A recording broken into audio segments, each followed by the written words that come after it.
Demek sizler bilan akademik ko'nikmalar va kasbiy kompetentlik fanimizni davom etamiz. Bugun sizlar bilan 5-mavzuni o'rganib o'tamiz. Ya'ni tanqidiy o'qish va eslatmalar bilan ishlash mavzusiga to'xtalib o'tamiz.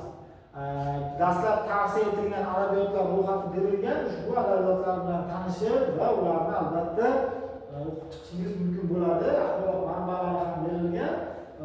Va bugungi mavzumiz rejasiga o'tadigan bo'lsak, 4 ta rejadan iborat. Ya'ni birinchisi tanqidiy o'sish va uning ahamiyati, tanqidiy o'qishni samarali yo'lga qo'yish vositalari, eslatmalar va izohlar yaratish, eslatmalar bilan ishlashning samarali yo'llari.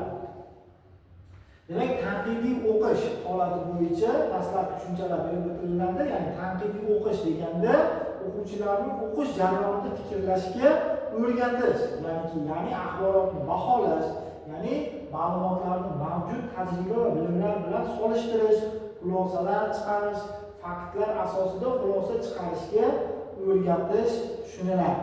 Ya'ni so'zma-so'z o'qishda o'quvchi faqat muallif yozgan narsalarni o'zlashtirish uchun o'qiydi albatta. Tanqidiy o'qish holati bo'yicha yana qo'shimcha berishimiz mumkin, ya'ni matn mazmunining o'quvchining shaxsiy nuqtai nazari, bilimi va hayotiy tajribasi bilan bog'lash orqali o'qiganingizni baholashni o'z ichiga oladi. Xo'p, tanqidiy o'qishning faol jarayoni deganda nima tushuniladi? Ya'ni tanqidiy o'qishning faol jarayoni bir nechta bosqichlarni o'z ichiga oladi. Ya'ni o'quvchi bu jarayonning maqsadini bilish kerak bo'ladi. U matnni qismlarga ajratish, chuqurroq tahlil qilish uchun asosiy tushunchalarni ajratib ko'rsatish kabi jarayonlarni o'z ichiga oladi. Tanqidiy o'qish ko'nikmalarini rivojlantirish strategiyalari, ya'ni tanqidiy o'qish ko'nikmalarining yaxshilash amaliyot fidoyilik va vaqt talab etadi. Tanqidiy o'qish ko'nikmalarini rivojlantirish bir necha qadamlardan iborat bo'ladi. Tanqidiy o'qishning dolzarbligi, demak, tanqidiy o'qish axborotga boy jamiyatimizda muhim vosita hisoblanadi. Biz har kuni son-sababsiz ma'lumotlarni qayta ishlaganimiz sababli tanqidiy o'qish qimmatli va ahamiyatsizni ajratishga yordam beradi.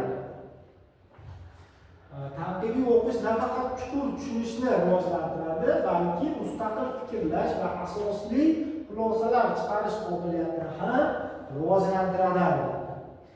Eslatma holati bo'yicha aytishimiz mumkin, bu konspekt va konspektlash. Har bitta mavzuni o'zingiz uchun qisqacha yozuvlar bilan saqlab olishingiz mumkin. Ya'ni bu ikkilamchi hujjatlarning turlaridan biri bo'lib, bu tezis yoki annotatsiyalar shaklida matnning asosiy mazmunini qisqacha yozib olish degani.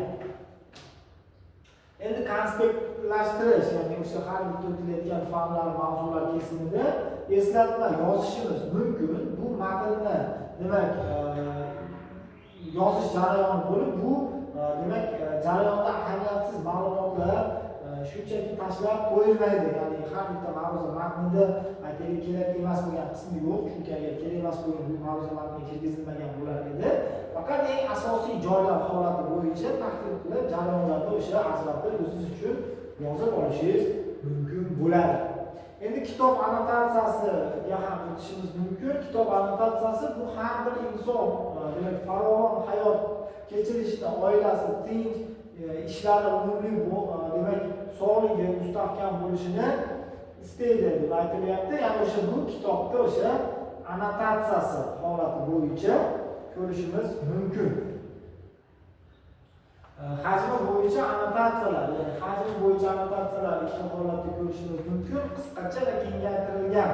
Ya'ni qisqachasida ular bir jihatni tavsiflashga qaratilgan, kengaytirilgan holatda mazmunning qisqacha qayta bayoni va uni baholashda tashqari ular o'sha boblar, paragraflar va aytaylik sarlavhalar ro'yxatini ham o'z ichiga oladi.